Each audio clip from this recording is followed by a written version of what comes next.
আজকে আমরা 10ম ক্লাস ওয়ার্ডপ্রেসের। তার আগে আমি গত ক্লাসে যে বিষয়গুলো শিখেছিলাম এগুলো একটু রিভিউ করে নিই। তার মধ্যে ছিল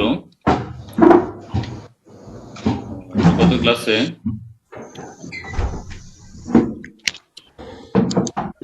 নয় নম্বর ক্লাসে যা ছিল necessary page design, about us, contact us, এই পেজগুলো আমরা বিভিন্ন সময় বিভিন্ন ভাবে আপনাদেরকে অ্যাডভান্স কিছু দেখানোর চেষ্টা করতেছি। আমরা 8ম ক্লাসে স্ক্র্যাচ থেকে মানে একবারে জিরো থেকে কিভাবে পেজ বিভিন্ন এলিমেন্ট ইউজ করে ডিজাইন করতে পারি সেগুলো দেখেছি।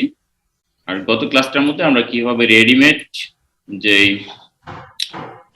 ইগুলো রয়েছে, আমাদের রেডিমেড যে সেকশনগুলো রয়েছে কিডেন্স ব্লকের বা বিভিন্ন প্লাগইনের, সেগুলো ইউজ করে কিভাবে করতে পারি এই বিষয়গুলো দেখেছিলাম। আজকে আমরা 10ম ক্লাস, তার মধ্যে অ্যাড নিউ ক্যাটাগরি আমরা কিভাবে অ্যাড করতে পারি। ক্যাটাগরি বিষয়টা আমরা যখন কোনো পোস্ট দিব তখন সেটা কোন ক্যাটাগরিতে চলে যাবে। ক্যাটাগরি বিষয়গুলো অনেক বেশি গুরুত্বপূর্ণ। আমাদের যদি ই কমার্স সাইট হয় বা অনলাইন স্টোর হয় অথবা নিউজ পেপার সাইট হয় অথবা কোনো ব্লগ হয় যেখানে অনেক বেশি কন্টেন্ট থাকে, সেক্ষেত্রে ক্যাটাগরিগুলো খুবই গুরুত্বপূর্ণ। আর নর্মালি যে সাইটগুলো হয় ওগুলোর ক্ষেত্রে পোস্ট যেগুলোর মধ্যে কম থাকে, প্রোডাক্ট কম থাকে, ওগুলোর মধ্যে ক্যাটাগরিটা এত বেশি ইউজ হয় না। ওকে, তাছাড়া আমরা মেনুর ক্লাসটা আগে দেখেছিলাম, ক্রিয়েট ওয়ার্ডপ্রেস মেনু। তো ওই মেনু বিষয়ে আমরা যদি আজকে আপনাদের আরো কিছু কোশ্চেন থাকে, কারণ উপরের মেনুগুলা আমাদের খুব বেশি প্রয়োজন হয়। আমরা এখানেও দেখতে পাচ্ছি বিভিন্ন মেনু রয়েছে, তো এই মেনুগুলো সম্বন্ধে যদি আপনাদের আরো কিছু জানা থাকে সে বিষয় নিয়েও আজকে আলোচনা করব। তো চলুন আমরা একে একে আমাদের ক্লাসে চলে যাই। তার জন্য আমরা প্রথমেই একটু আমাদের ড্যাশবোর্ডে চলে যায়। ড্যাশবোর্ডে কি করতে হয় সবাই জানেন।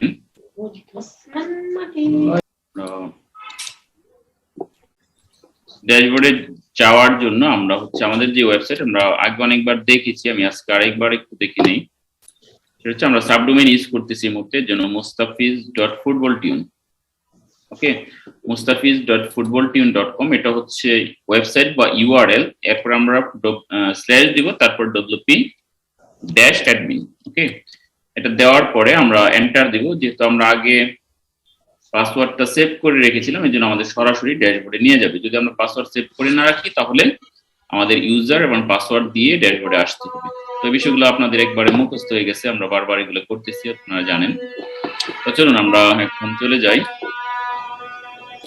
ড্যাশবোর্ড থেকে, আমরা কিছু বিষয় দেখে নিই। তাহলে আমরা বলছিলাম যে ক্যাটাগরিগুলো যেগুলো আমরা আরেকবার দেখি যে আমরা ক্যাটাগরি, তাহলে এই ক্যাটাগরিগুলো পোস্টের হয় আর পেজে হয় এবং প্রোডাক্টের হয়।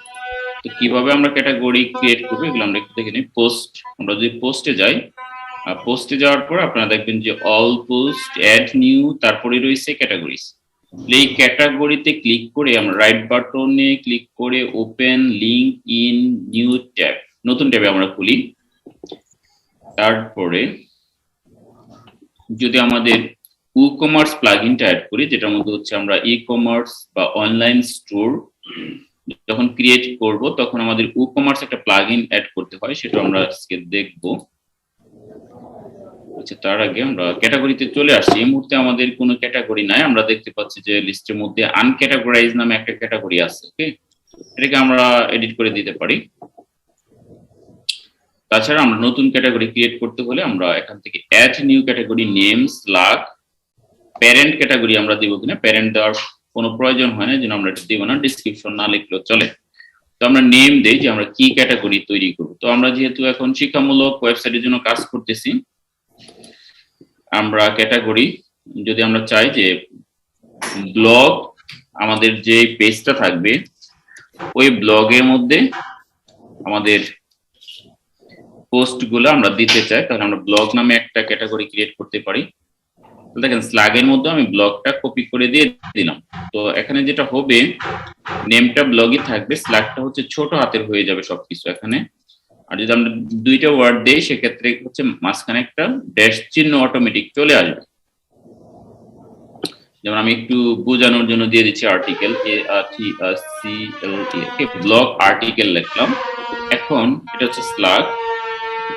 এখন যদি আমরা অ্যাড নিউ ক্যাটাগরিতে ক্লিক করি তাহলে আমরা দেখব যে ব্লগ নামে আমাদের একটি ক্যাটাগরি ক্রিয়েট হয়ে গিয়েছে, আর যে স্লাগ ব্লগ আর্টিকেল, অর্থাৎ দুইটা ওয়ার্ড থাকলে মাঝখানে ড্যাশ অটোমেটিক চলে আসবে, সবগুলোই হচ্ছে স্মল লেটারের হবে। এই স্লাগটা হচ্ছে অনেকটা উপরে যে ইউআরএল থাকে, ইউআরএল এর কাজ করে। ওকে, তো এইভাবে আমরা ক্যাটাগরি ক্রিয়েট করতে পারি। আমরা আরো কিছু ক্যাটাগরি ক্রিয়েট করে নেই। নোটিস, NOTIC, আমরা নোটিস নামে একটা ক্যাটাগরি ক্রিয়েট করলাম, এটাও আমরা স্লাগে দিয়ে দেই। তাহলে আমরা যখন কোনো নোটিশ দিব, আমরা এই নোটিশ ক্যাটাগরিতে ক্লিক করে ওটা নোটিশে চলে যাবে। নোটিশ ক্রিয়েট করে দিলাম। যদি আমরা গ্যালারি,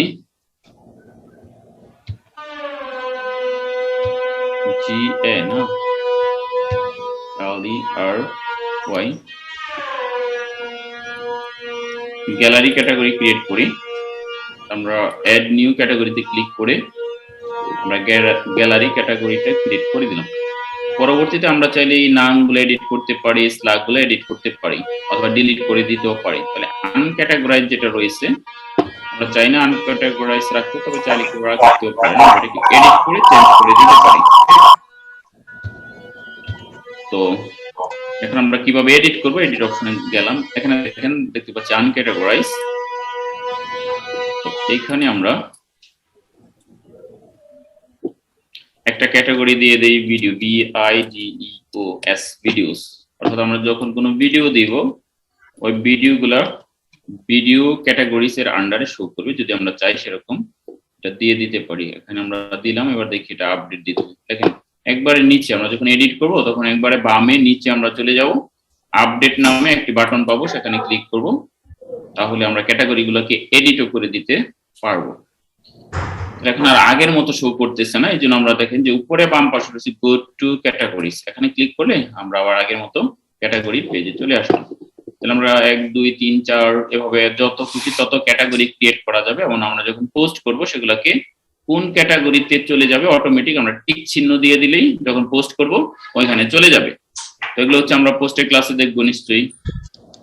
এভাবে হচ্ছে আপনারাও আপনাদের ওয়েবসাইটের প্রয়োজন অনুযায়ী ক্যাটাগরিগুলো ক্রিয়েট করে নেবেন। ওকে, নিউজ পেপার সাইট হলে তো কি ধরনের নিউজ হয়, তো ওই ক্ষেত্রে 20 30 50টা ক্যাটাগরি থাকতে পারে, ওগুলো আমরা একটা একটা করে ক্রিয়েট করে দিব, এবং সেই অনুযায়ী হচ্ছে যখন পোস্ট করব তখন কোন ক্যাটাগরিতে যাবে, একই সাথে চাইলে আমরা 2 3টা ক্যাটাগরিতেও একটা পোস্টকে শো করাইতে পারবো।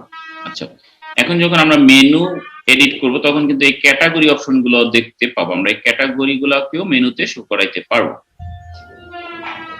তো এই হচ্ছে ক্যাটাগরি ক্রিয়েট করা, এডিট করা। আর যদি আমরা ডিলিট করে দিতে চাই, আমরা একটা নতুন ক্যাটাগরি ক্রিয়েট করি, এটা দেই হচ্ছে নিউজ, NEWS, নিউজ নামে একটা ক্যাটাগরি দিলাম, আমরা স্ল্যাগেও দিয়ে দেই নিউজ, বা আমরা লেটেস্ট নিউজ দিয়ে দিতে পারি, LATEST। ওকে, লেটেস্ট নিউজ, স্ল্যাগের মধ্যে সেগুলো পুরোটাই দিয়ে দিতে পারি। আর সেক্ষেত্রে আমরা যেটা বলছিলাম যে মাঝখানে ড্যাশ হয়ে যাবে আর সবকিছু ছোট হাতের হয়ে যাবে, আমরা এখানে বড় হাতের দেওয়া সত্ত্বেও। অ্যাড নিউ ক্যাটাগরি আগের মতো আমরা ক্লিক করব, তাহলে নিউজ, যে লেটেস্ট নিউজ নামে একটা ক্যাটাগরি ক্রিয়েট হয়ে গিয়েছে। আমরা স্ল্যাগটা দেখতে পাচ্ছি লেটেস্ট ড্যাশ নিউজ। তাহলে স্ল্যাগটা কি, উপরে যে ইউআরএল থাকে এটা একটা ইউআরএল। ওকে, আর যদি আমরা কেটে দিতে চাই, যেমন ধরেন আমরা যে ভিডিও ক্যাটাগরিটা রাখবো না, এটাকে কেটে দিব, তাহলে আমরা জাস্ট ভিডিওর উপরে ক্লিক করব, মাউস নিয়ে যাব, তারপরে আচ্ছা এই ভিডিওটা এখানে ডিলিটের অপশন নাই, কারণ এটাকে হচ্ছে আমরা মেইন ক্যাটাগরি হিসেবে বা ডিফল্ট ক্যাটাগরি হিসেবে সেট করে দিয়েছি, যে কারণে এটা কাটার অপশন না, বাকি সবগুলো আমরা ডিলিট করতে পারতেছি, দেখতেছেন তাই না। এডিট কুইক, আমরা আরেকটা এডিট করে দেখাই, ব্লগটাকে আমরা এডিট করব এখন।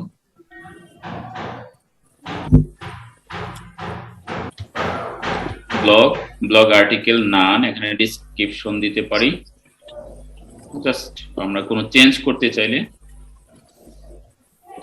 যেমন এখানে ব্লগ আর্টিকেল লিখে দেই, আর্টিকেল লিখতে পারি, পোস্ট লিখতে পারি, RTICLE, একটু এডিট করছিলাম। তাহলে এডিট করতে হলে আমরা এডিট করার পরে নিচে বাম পাশে আপডেট বাটনে ক্লিক করার পরেই আমাদের ক্যাটাগরিগুলো কি হয়ে যাবে, আপডেট হয়ে যাবে। আবারও দেখাচ্ছি, গো টু ক্যাটাগরিজে ক্লিক করলে আমরা ওই ক্যাটাগরি পেজে চলে যাব, যেখানে আমরা এগুলো ক্রিয়েট করতে পারি। আচ্ছা, অনেক সময় screen option, sorry, screen option যেটা, এখানে আমরা ক্লিক করে আমরা আমাদের এই ড্যাশবোর্ডে কি কি শো করাতে চাই এখান থেকে কিন্তু টিক দিতে পারি। আমাদের ডেসক্রিপশন রয়েছে, এসইও স্কোর, আমরা যে এসইও করব একটা পেজের পোস্টের, যে এসইও প্লাগইন ইউজ করি সেটা থেকে সেটা শুট করবে, এটা আমরা টিক দিয়ে রাখবো। তারপর রিডেবিলিটি স্কোর, এটা কতটুকু পাঠকের পাঠ্যযোগ্য হয়েছে, রিডেবিলিটি হয়েছে, সেটা আমরা টিক দিতে পারি। স্লাগ গুলা দেখাবে, কন্টেন্ট দেখাবে, এগুলো আমরা টিক চিহ্ন উঠিয়ে দেই তাহলে কিন্তু এগুলো দেখাবে না, দেখেন। ওকে, তাহলে শুধু ডেসক্রিপশনটা আমাদের দেখাচ্ছে আর ক্যাটাগরি সবকিছু উঠে গেছে। এগুলো আমরা প্রয়োজন অনুযায়ী অ্যাড করে দিব, আপনারা চাইলে অফ রাখতে পারেন। তারপরে number of items per page, প্রত্যেকটা পেজে এরকমের আমরা যদি ক্যাটাগরি ক্রিয়েট করি কয়টা দেখাবে, 20টা দেওয়া আছে, আমরা ইচ্ছে করলে এখানে 50টা 100টা দিতে পারবো, অ্যাপ্লাই দিয়ে দিলে হয়ে যাবে। ওকে, এই হচ্ছে বেসিক সেটিংস। ক্যাটাগরি বিষয়টা আমরা জানলাম, ক্যাটাগরি কি, ক্যাটাগরি কিভাবে অ্যাড করতে হয়, এডিট করতে হয়, ডিলিট করতে হয়, বিষয়গুলো জানলাম। আমরা পোস্ট থেকে ক্যাটাগরিতে গিয়ে সেগুলো করেছি। আর প্রোডাক্ট থেকে ক্যাটাগরি, আপনারা যদি কখনো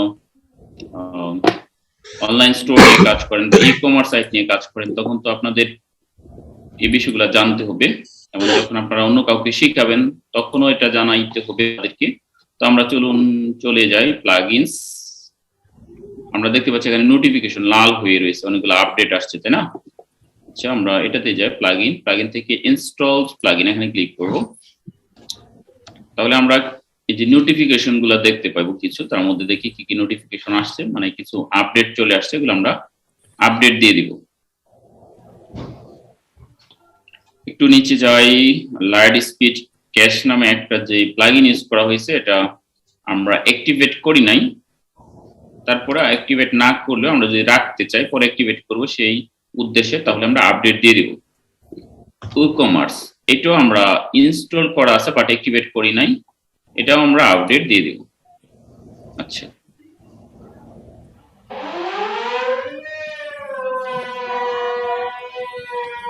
আমরা কিন্তু এই ই-কমার্স প্লাগইনটাই অ্যাড করতে চাচ্ছিলাম, তাহলে এটা অ্যাড করার জন্য আমরা কোথায় যাব? এটা লোড হোক একটু, অনেক বড় একটা প্লাগইন। আমরা কিন্তু যাদের ই-কমার্স নাই তারা যেটা করবেন, আমরা যে টেমপ্লেটটা ইনস্টল করেছিলাম তার সাথেই ছিল, এই কারণে আমরা এখানে দেখতে পাচ্ছি। পরে আমরা ডিসেবল করে রাখছি, যেহেতু আমাদের এটা নিয়ে কোনো কাজ করার উদ্দেশ্য ছিল না। তবে আমরা যদি করতে চাই যে আমরা একটা ই-কমার্স সাইট বানাবো বা আমরা অনলাইনে কোনো কিছু বিক্রি করবো, তখন কিন্তু আমাদের এই প্লাগইনটা ইউজ করতে হবে। তাহলে কিভাবে আমরা এখানে আনতে পারি? এটা totally free, e-commerce, www.commerce, COMMERCE, অথবা শুধু লিখলে চলে আসবে। আমাদের যে e-commerce 5 million plus active installation, আমরা দেখতে পাচ্ছি যে 5 মিলিয়ন প্লাস ইনস্টল রয়েছে ওয়েবসাইটে।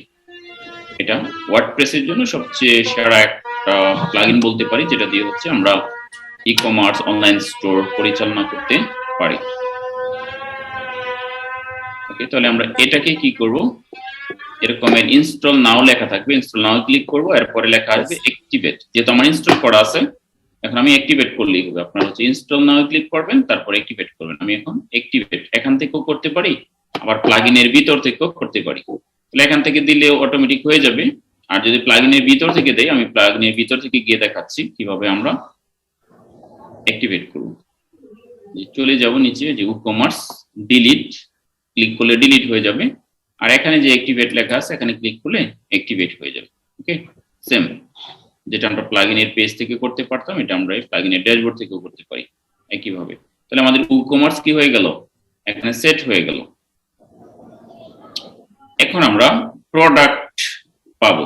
একটু আগে আমাদের এই যে প্রোডাক্ট মেনুটা ছিল না, এখন প্রোডাক্ট চলে আসছে। অল প্রোডাক্ট, এড নিউ, এই যে ক্যাটাগরি আছে, আমরা এখানে গিয়েও ক্যাটাগরি ক্রিয়েট করতে পারি আমাদের প্রোডাক্টের জন্য। ওকে, আমাদের উদ্দেশ্য ছিল যে ক্যাটাগরিটা দেখবো।